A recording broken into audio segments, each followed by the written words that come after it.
Hello guys, welcome back to my YouTube channel the nurses note. या आधीच्या व्हिडिओमध्ये आपण पाहिलेले आहे JNM फर्स्ट इयरबद्दलची माहिती आणि आजच्या व्हिडिओमध्ये आपण पाहणार आहोत JNM सेकंड इयरमधला सिलेबस, त्यामधले सब्जेक्ट, त्यामधले जे मार्क्सचे डिस्ट्रीब्युशन याबद्दल सर्व प्रश्नांची माहिती यामध्ये पाहणार आहोत. तर आपण सुरुवात करूया सेकंड इयर JNM मधले जे सब्जेक्ट आहे त्या सब्जेक्टबद्दलची. त्यानंतर जो पहिला सब्जेक्ट आहे तो आहे मेडिकल सर्जिकल नर्सिंग. तर मेडिकल सर्जिकल नर्सिंग फर्स्ट आणि मेडिकल सर्जिकल नर्सिंग सेकंड असे हे दोन सब्जेक्ट आहे. तर या दोन सब्जेक्टमध्ये आपण काय पाहणार आहोत, तर यामध्ये आपण पाहणार आहोत ज्या काही वेगवेगळ्या ज्या मेडिकल आणि सर्जिकलच्या जे वेगवेगळे डिसीज कंडिशन आहेत त्या आपण या दोन सब्जेक्टमध्ये पाहणार आहोत. आता तुम्ही म्हणाल, जर आपल्या दोन्ही सब्जेक्टमध्ये डिसीज कंडिशनच पाहायचे आहेत तर पार्ट 1 आणि पार्ट 2 पार्ट कशाला पाडलेत? तर हे पार्ट यासाठी पाडलेत की या दोन्ही पार्टमध्ये वेगवेगळ्या ज्या सिस्टीम्स आहेत त्या सिस्टीम वाईज डिसीज कंडिशन ह्या डिस्ट्रीब्यूट केलेल्या आहेत, त्यामुळे हे दोन पार्ट आहे. आता तुम्हाला अजून एक शंका निर्माण झाली असेल, हे जे दोन पार्ट आहे ह्या दोन पार्टचा पेपर एकत्र होणार की सेपरेट होणार? तर मी या प्रश्नाचं उत्तर लगेच देते की ह्या दोन्ही पार्टचे पेपर हे सेपरेट होतात, पण प्रॅक्टिकल मात्र या दोन्हींचे सोबत होते. म्हणजेच medical surgical first and second या विषयाचे प्रॅक्टिकल हे एकत्र होते आणि रिटर्न पेपर हा जो होतो तो सेपरेट होतो. आता JNM सेकंड इयरमधले आपण दोन सब्जेक्ट पाहिले. पहिला म्हणजे medical surgical nursing part 1, medical surgical nursing part second. आता थर्ड जो सब्जेक्ट आहे तो असणार आहे मेंटल हेल्थ नर्सिंग.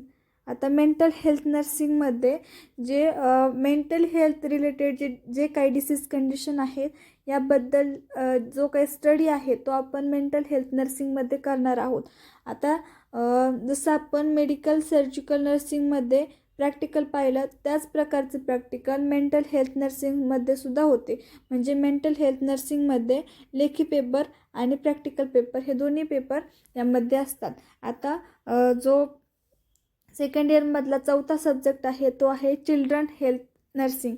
आता चिल्ड्रन हेल्थ नर्सिंगमध्ये आपण कसला स्टडी करणार? तर चिल्ड्रन हेल्थ नर्सिंगमध्ये ज्या काही चिल्ड्रन्समधल्या डिसीज कंडिशन असतील, त्यांचा जो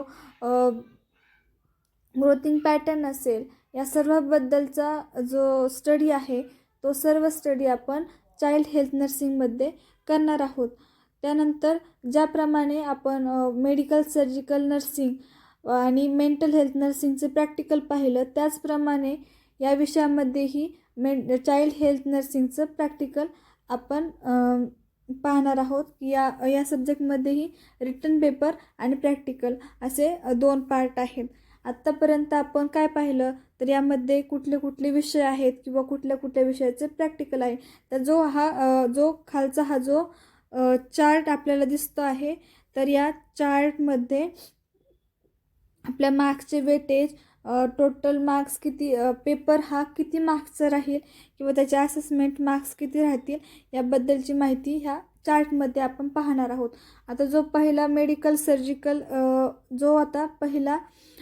सर्जिकलचा जो पेपर आहे तो 100 मार्क्सचा राहील टोटल पेपर. त्यामध्ये जे इंटरनल असेसमेंट आहे ते 25 मार्काचे राहील आणि जो काउन्सिल बोर्डचा जो एक्झामिनेशन आहे ती 75 मार्कांचं राहील. आता यामध्ये वेटेजचा क्वेश्चनच निर्माण होत नाही, कारण यामध्ये या आधीच्या व्हिडिओमध्ये आपण जे फर्स्ट इयर पाहिलं तर त्या फर्स्ट इयरमध्ये एका पेपरमध्ये 2 सब्जेक्ट असल्यामुळे वेटेजचा क्वेश्चन तयार व्हायचा. पण यामध्ये कुठल्याही प्रकारच्या सब्जेक्टचं कॉम्बिनेशन यामध्ये नसल्यामुळे या ठिकाणी वेटेजचा क्वेश्चनच नाही, कारण हा पूर्ण सब्जेक्ट हाच 100% वेटेज आहे या प्रत्येक सब्जेक्टचं. आणि जो हा ओव्हरऑल पेपर आहे, जो रिटन पेपरचा टाईम आहे हा 3 hours राहणार आहे. त्यानंतर जो दुसरा सब्जेक्ट आहे मेडिकल सर्जिकल नर्सिंग, तर ह्या सब्जेक्ट पण ओव्हरऑल 100 मार्क्सचा आहे. इंटरनल असेसमेंट 25 मार्क्सचे राहतील आणि जो रिटन पेपर आहे तो 75 मार्क्सचा आणि या पेपरचा टाईमसुद्धा 3 तासांचा असेल. त्यानंतर जो तिसरा सब्जेक्ट आहे मेंटल हेल्थ नर्सिंग, तर मेंटल हेल्थ नर्सिंगसुद्धा ओव्हरऑल 100 मार्क्सचा आहे.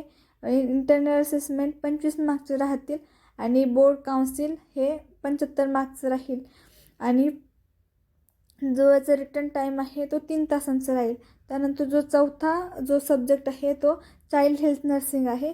हा पूर्ण टोटल पेपर हा 100 मार्क्सचाच राहील. यामध्ये सुद्धा इंटरनल असेसमेंट हे 25 मार्कांचं राहील आणि काउन्सिल बोर्ड एक्झामिनेशन हे 75 मार्काचं, म्हणजे रिटर्न पेपर हा 75 मार्काचा आणि टाईमसुद्धा 3 तासांचा आहे.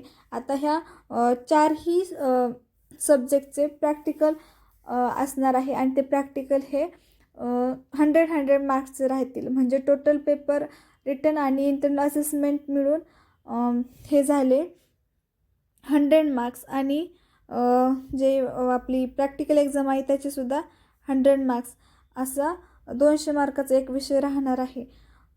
तर आपण आजच्या व्हिडिओमध्ये सेकंड इयरला कुठले कुठले सब्जेक्ट असतात आणि कुठल्या सब्जेक्टमध्ये कशाविषयी आपण स्टडी करणार आहोत, तसेच कुठल्या विषयाला किती मार्क्स आहेत आणि कुठल्या विषयाचा रिटन पेपर किती मार्क्सचा आहे आणि त्याचा टाईम किती आहे हे आपण सर्व माहिती या व्हिडिओमध्ये पाहिलेली आहे. मी सांगितलेली माहिती तुम्हा सर्वांना कशी वाटली ही मला कमेंट्समध्ये नक्की सांगा आणि तुम्हाला जर हा व्हिडिओ आवडला असेल तर या व्हिडिओला लाईक आणि सबस्क्राईब नक्की करा. थँक्यू.